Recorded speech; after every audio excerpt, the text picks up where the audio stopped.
मुक़द्दस मरकज़ की अंजील से खुदावंद यीशु मसीह के 3 ऐसे मोजज़ात जो उसकी अज़ीम ताकत और उसके खुदा का बेटा होने का सबूत हैं। आइए मुक़द्दस मरकज़ की मार्फत लिखी गई अंजील में से बाब नंबर 2 पढ़ेंगे। यीशु एक मफलूज को शिफा देता है। कई दिन बाद जब वो कफरनहूम में फिर दाखिल हुआ तो सुना गया कि वो घर में है। फिर इतने आदमी जमा हो गए कि दरवाज़ा के पास भी जगह ना रही और वो उनको कलाम सुना रहा था। और लोग एक मफलूज को 4 आदमियों से उठवा कर उसके पास लाए, मगर जब वो भीड़ के सबब से उसके नज़दीक ना आ सके तो उन्होंने उस छत को जहाँ वो था खोल दिया और उसे उधेड़ कर उस चारपाई को जिस पर मफलूज लेटा था लटका दिया। यीशु ने उनका ईमान देखकर मफलूज से कहा, बेटा तेरे गुनाह मुआफ़ हुए। मगर वहाँ बाज़ फ़कीह जो बैठे थे वो अपने दिलों में सोचने लगे कि ये क्यों ऐसा कहता है, कुफ्र बकता है, खुदा के सिवा गुनाह कौन मुआफ़ कर सकता है।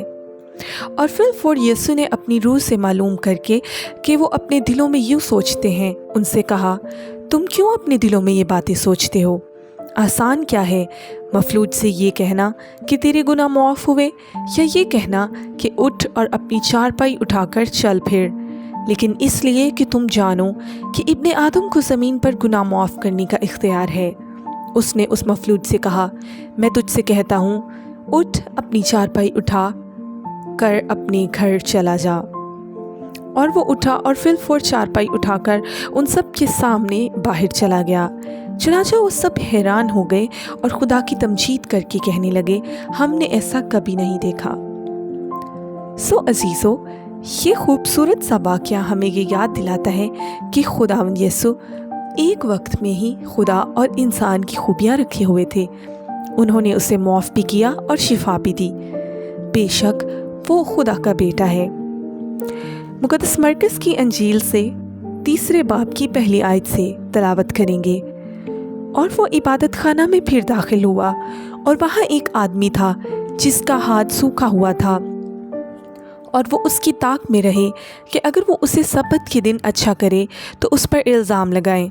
उसने उस आदमी से जिसका हाथ सूखा हुआ था कहा, बीच में खड़ा हो, और उनसे कहा, सब्त के दिन नेकी करना रवा है या बदी करना, जान बचाना या कत्ल करना?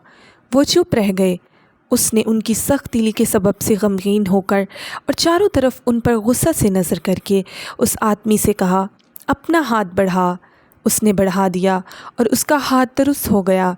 फिर फरीसी फिलफौर बाहर जाकर हेरोदियों के साथ उसके बरखलाफ मशवरा करने लगे कि उसे किस तरह हलाक करें। अजीज़ों, इस खूबसूरत मौजज़े में हम देखते हैं कि खुदावंद यीशु ज़मीन पर इंसान की खूबियाँ भी रखते थे, क्योंकि वो इंसान पर गुस्सा कर रहे थे और उन्होंने उस शख्स को शिफा दी, यानी कि वो खुदा की तरफ से अजीम ताकत रखे हुए थे। और जैसा कि पहले वाक़या में देखा, उन्होंने उसके गुनाह मुआफ़ किए। तो गुनाह मुआफ़ करना खुदा की सिफ़त है। तो इस तरह वो एक ही वक्त में खुदा और इंसान दोनों की ज़िंदगी जी रहे थे।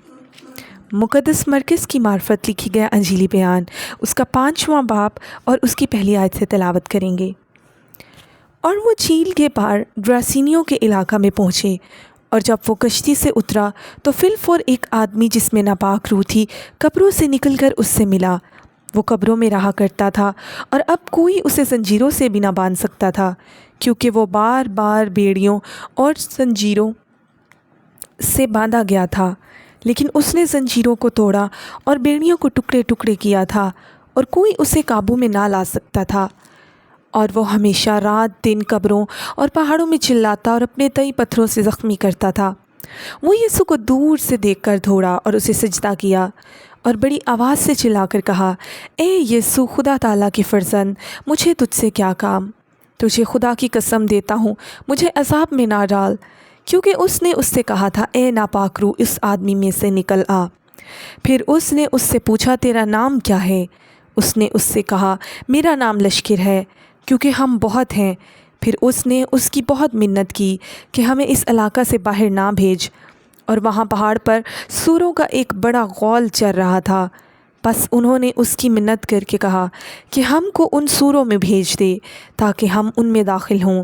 بس وہ ناپاک روحیں نکل کر سوروں میں داخل ہو گئیں، اور وہ غول جو کوئی 2000 کا تھا کڑاڑے پر سے جھپٹ کر جھیل میں جا پڑا اور جھیل میں ڈوب مرا۔ عزیزو، یہ خوبصورت سا معجزہ ہمیں یہ سکھاتا ہے کہ خداوند یسوع ابلیس کی ہر طاقت پر غالب آتا ہے، اور خداوند یسوع کل کائنات پر مالک ہے۔ وہ ہر انسان کی مشکل دور کر سکتا ہے۔ آپ ابلیس سے ستائے ہوئے ہیں یا آپ کسی دکھ اور پریشانی میں ہیں، ذہنی دباؤ کا شکار ہیں، خداوند یسوع سے مدد مانگیں، وہ آپ کو آزاد کر سکتا ہے۔ امید ہے آج کے کلام کے اس حصہ سے آپ نے برکت پائی۔ خدا آپ کو برکت دے، آمین۔